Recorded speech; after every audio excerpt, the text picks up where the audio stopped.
Hello everyone, this is Anuradha Sharma and you're watching my channel IELTS with Anuradha. Section 1. A woman has just arrived at a shopping mall with her children. You will hear her talking to a man at the information desk. First, you have some time to look at questions 1 to 6 and the floor plan of the shopping mall.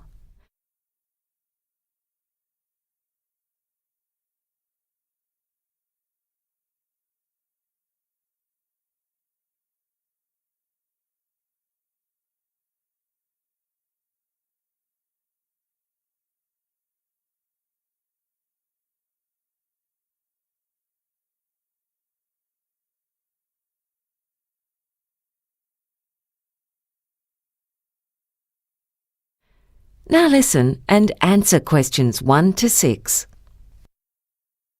Good morning. Can I help you? Yes, I've never been here before and I've just got a few questions about where a few places are here. Fine. Here's a floor plan of the mall. You can take that with you. But if you have any questions, I'd be very happy to help. Well, I'm afraid I always find these floor plans a bit confusing. So could you just show me exactly where we are on this? No problem. Here we are at the information desk, right in the middle, next to the escalators.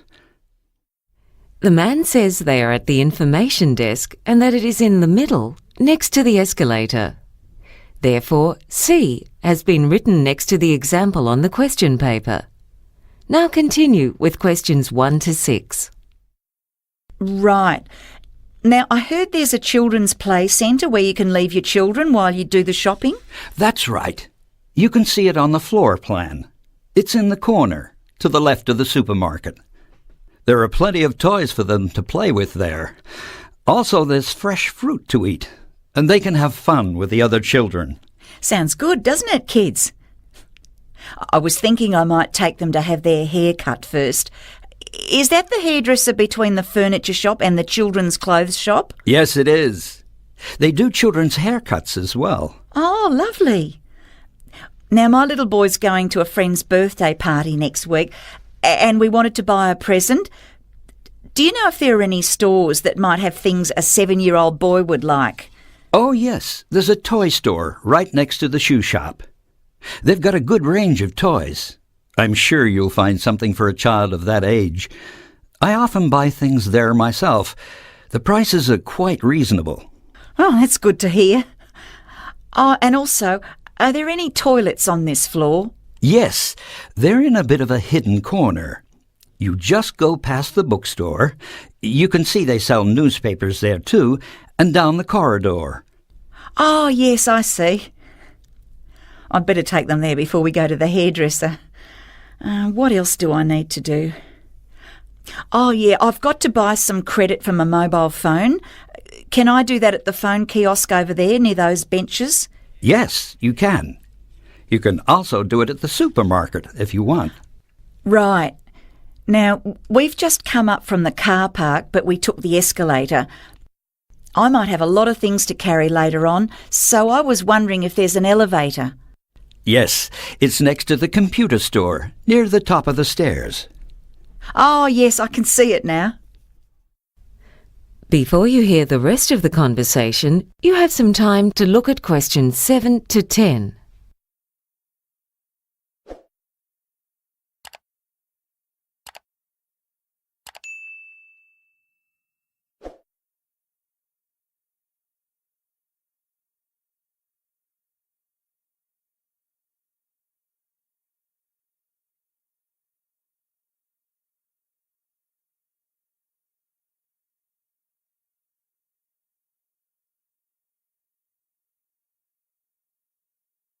Now listen and answer questions 7 to 10.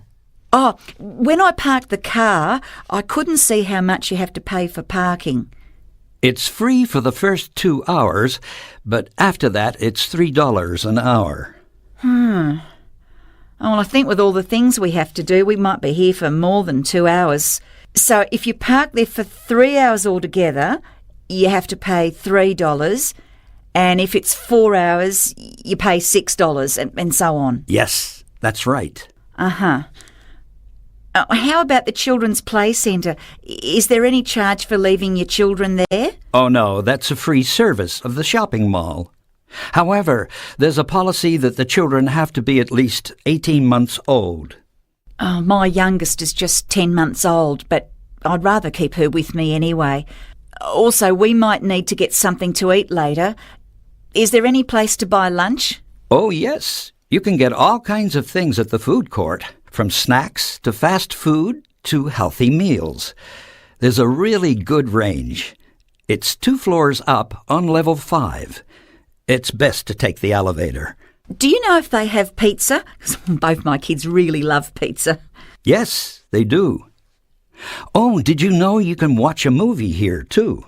Yes, I've heard there's a cinema on the top floor. There might be something on that my kids would be interested in. Yeah, there are a couple of children's films on at the moment. Well, thank you very much. You've been a great help. My pleasure. That is the end of section 1. You now have half a minute to check your answers.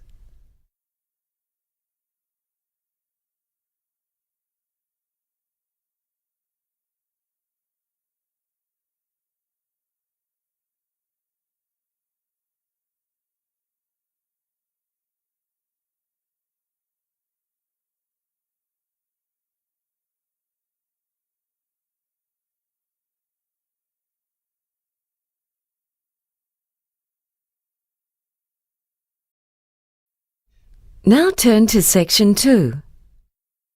Section 2. You will hear a talk by a representative of an agency that finds people to look after homes when their owners are away. He is talking to a group of homeowners. First, you have some time to look at questions 11 to 20.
Now listen and answer questions 11 to 20. Good evening, ladies and gentlemen. I'm glad you've been able to make it to this introductory talk about our agency, which is called Contented Homes. My name's Gary, and I'm going to explain what our business involves. But first, I'd like to tell you something about the background of our agency. We commenced operations back in 1989. And essentially, our job is to find suitable people to live in and look after other people's homes while they're away. The homeowners, people like yourselves, might be away on holidays or temporarily working in another city or country, and they want to be sure that while they're away, their home will be secure, and that when they come back, everything will be in good condition. When we first started out, we conducted most of our business over the phone, but now the bulk of it is done over the Internet. Basically, this is how it works. Homeowners come to us when they need to find reliable, trustworthy people to take good care of their home for a limited period of time. The people who stay in your home and take care of it are called house sitters. The house sitters live at your place for periods of anything between 1 month and 2 years. There are all kinds of reasons why people house sit. Some are couples, others are single. Often they're saving up to buy their own home, or they may be renovating their own home and just need somewhere to stay temporarily, or they might have just moved to your city. Although house sitters don't pay you any rent when they're living in your home, They are required to pay any bills for the telephone, gas, electricity, and so on. So for the homeowner, this is not a way to make money.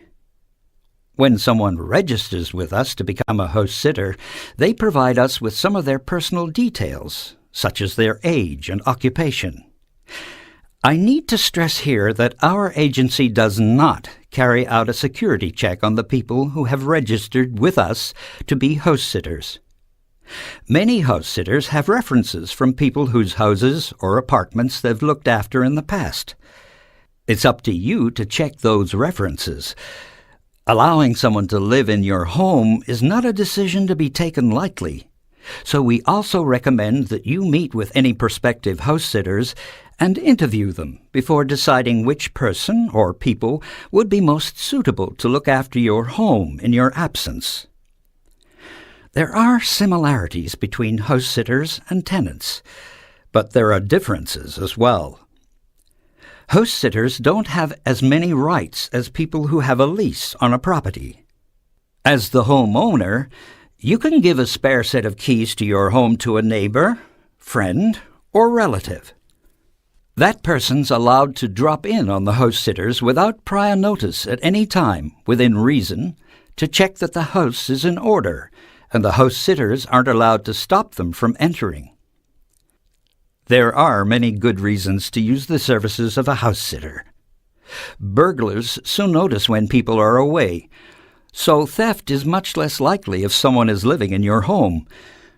But it's not simply a matter of security. House sitters keep your home clean and tidy. Some of them are even more house-proud than the actual owners. In addition, many people need a house sitter to look after pets and keep the garden in order. Now, I'd like to tell you about the fees we charge. First, you, the homeowners, don't have to pay us anything. When people who want to be house sitters come to us, they have to pay $375 to go into our directory. That's where we get the money to run our service. As I said, we don't check to see that the information supplied by them is correct. It would simply cost us far too much time and money to do that. When you've decided that you want to go ahead and have a house sitter look after your home, we definitely think it's a good idea for you to take out insurance for your home. You'll find that many insurance companies prefer the higher degree of security if someone's living in your home than if it's left empty. Anyway, I hope I've given you a clear idea of our service. And now, I'd be happy to take any questions. That is the end of section 2. You now have half a minute to check your answers.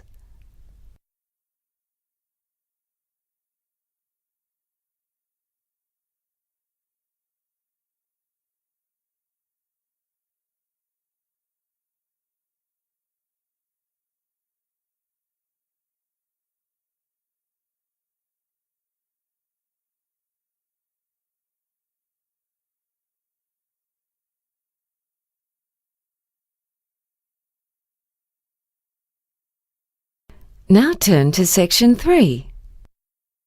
Section 3.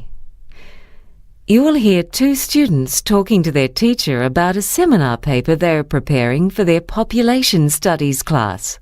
First, you have some time to look at questions 21 to 25.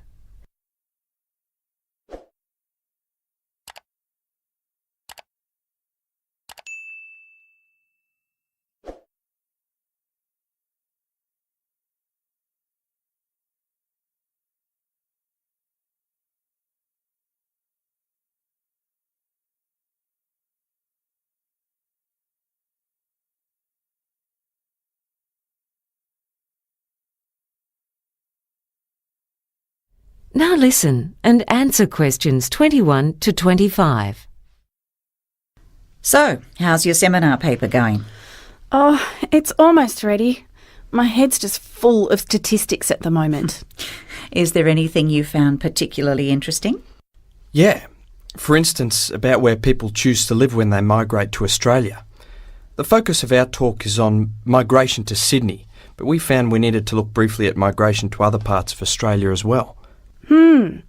Most migrants go to the big cities, but it isn't the same for all nationalities. For instance, over the last 5 years, with the British, only about 1/3 of them altogether went to Sydney and Melbourne. So where did most of them go? Oh, all over the place. But for some reason quite a few ended up over in Perth. Oh, that's not a bad place to live. No, but with the Chinese, 26% of them choose to live in Melbourne and 58% in Sydney. Really? Do you have any idea why the Chinese and British have such different settlement patterns? Well, not really.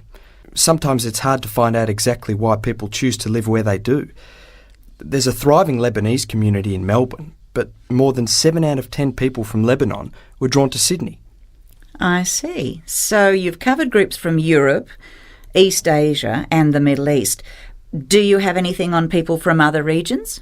Yes. When we went through data from the Department of Immigration and the Bureau of Statistics, we found that in the case of the Malaysians, for some reason only a minority chose Sydney and Melbourne, but I don't know exactly where most of them ended up. I think quite a few of them were attracted to Queensland because of the climate. Yeah, it must be hard for people coming from a tropical region to get used to colder winters. What about the New Zealanders? Well, they don't need a visa for Australia, so they're counted separately from all other nationalities. But the vast bulk of them have ended up in Sydney. You'd think that Melbourne would be more to their liking because its climate's more like what they're used to, and the distance from New Zealand to Melbourne is about the same. Before you hear the rest of the conversation, you have some time to look at questions 26 to 30.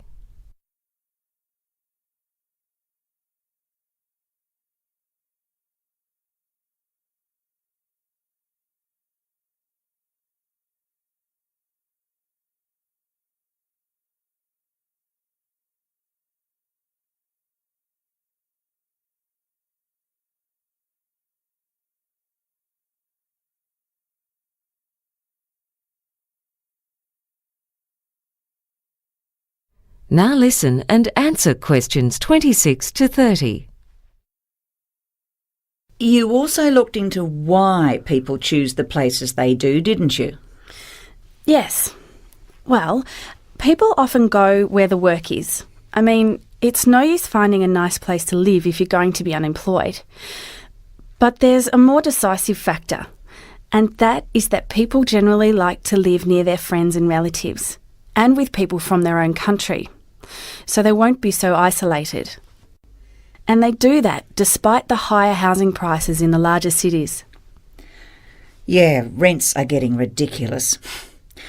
But hasn't Sydney always attracted people? I mean, even people born elsewhere in Australia? Well, historically that was the case, but even though Sydney's grown a lot recently, there's been hardly any increase in the number of Australian-born people living in Sydney. Why is that? I mean, I can understand why people would be leaving. A lot of people feel Sydney's getting too crowded and hectic. But that can't be the reason, because they often end up in places such as southeast Queensland, where the infrastructure simply isn't coping with the rapid population growth and faster pace of life. The research shows that the ones leaving Sydney are particularly middle-aged and elderly people who own the place they live in.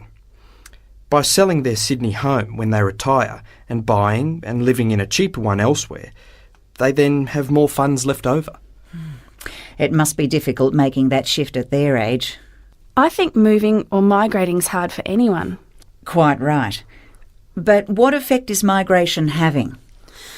Well, there are all kinds of effects. But sociologists talk about a growing gap between Sydney and Melbourne on the one hand and the rest of the country on the other. You see, the most recent data shows that 60% of the overseas arrivals went to those two cities, even though Sydney and Melbourne combined have got just 40% of the country's population. But you've got to remember that Australia is one of the most urbanised countries in the world. A good 50% of the population live in the state capitals, not including the urban fringes. Is anything being done to promote growth in other regions? Well, the government's got several proposals. We need more people in rural areas, but no one's suggesting that we encourage farmers to migrate to Australia because agriculture is very capital intensive in this country. But the government's thinking about having lower tax rates on private firms that employ newly arrived migrants in towns outside Sydney and Melbourne. Of course, these days the government doesn't want to actually provide jobs for them, but they are willing to favour employers who employ them. Do you think that'd work? I don't know. There's nothing to stop them moving to one of the two big cities if they feel like it. Exactly. In fact, the statistics don't give the full picture.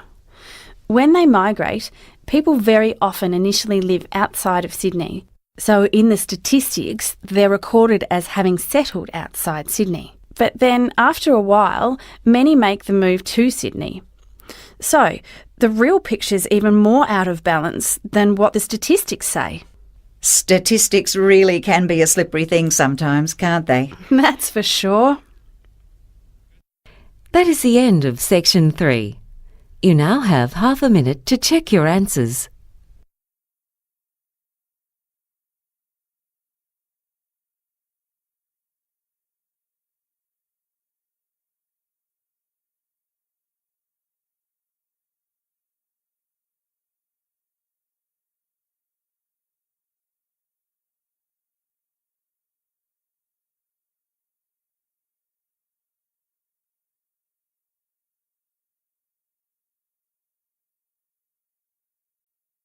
Now turn to section 4. Section 4. Emma Bell is an agricultural scientist. In the following lecture, she describes some of the advantages of the hemp plant. First, you have some time to look at questions 31 to 40.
Now listen and answer questions 31 to 40.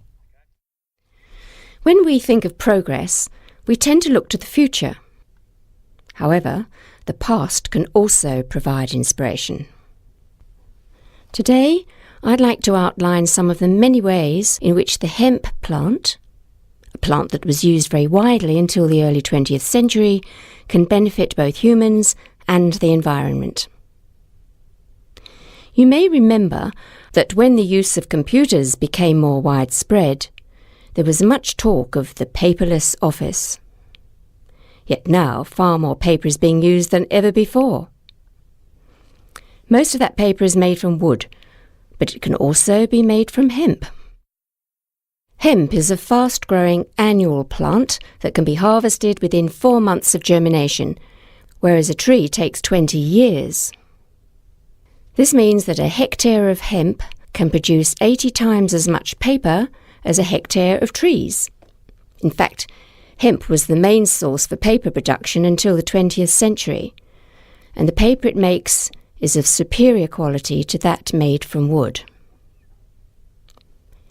Many of the rivers in the vicinity of today's paper mills suffer the effects of pollution from bleach and other chemicals used in the manufacture of paper from wood. In contrast, paper made from hemp does not require bleach. So much clothing these days is made from cotton, yet fabric has been made from hemp for over 7,000 years. The trouble with cotton crops is that they take a heavy toll on the environment and are often dependent on irrigation. Hemp can grow using far less water and does not need as much fertilizer or pesticides. In fact, hemp crops even have a natural resistance to pests.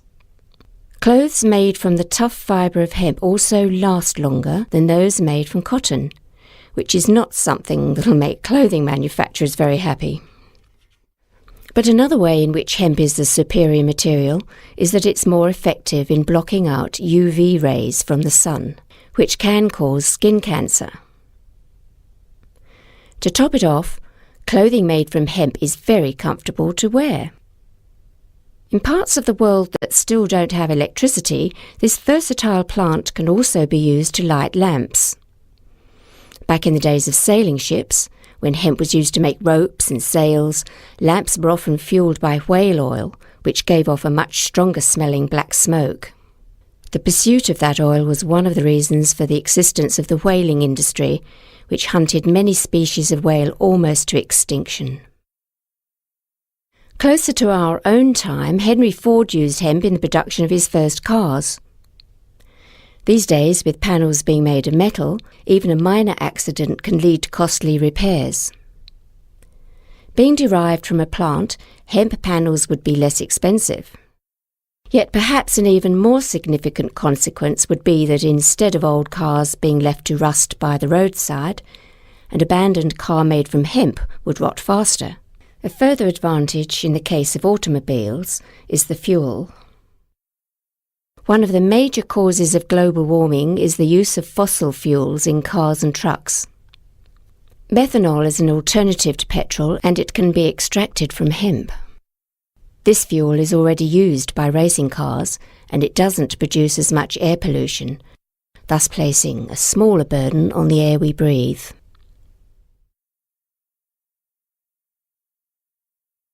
Hemp is also a source for a variety of foods. The oil that's obtained from the plant can be used to make cooking oil, butter, cheese, and even ice cream. Flour derived from hemp has a greater protein content than normal wheat flour, and its seeds contain all the amino acids, providing a form of protein that's more easily digested than that in soybeans. Carpets made from hemp are more durable than other carpets and are resistant to mildew, which grows in humid or damp conditions. It can also be used in the home to produce furnishings such as fibreboard, furniture, and even plastics. Paints and varnish made from petrochemicals contain poisons, whereas this is not the case with those produced from hemp. Hemp plants are best grown close together, and because they produce an abundance of leaves, the ground underneath the plants is shaded, which hinders the growth of weeds. So farmers don't have to spend money on potentially dangerous herbicides. It thrives in areas with low rainfall and may be useful in combating salinity because it doesn't need irrigation, and its long taproot can reach underground nutrients and water. As a fast-growing plant, it's an easily renewable, biodegradable and ecologically sustainable source of a vast range of products that are currently made from polluting resources, such as coal, metals, gas and oil. This is quite plainly a case where we can make progress by learning from the past. That is the end of section 4. You now have half a minute to check your answers.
Thank you for watching and stay tuned for more videos.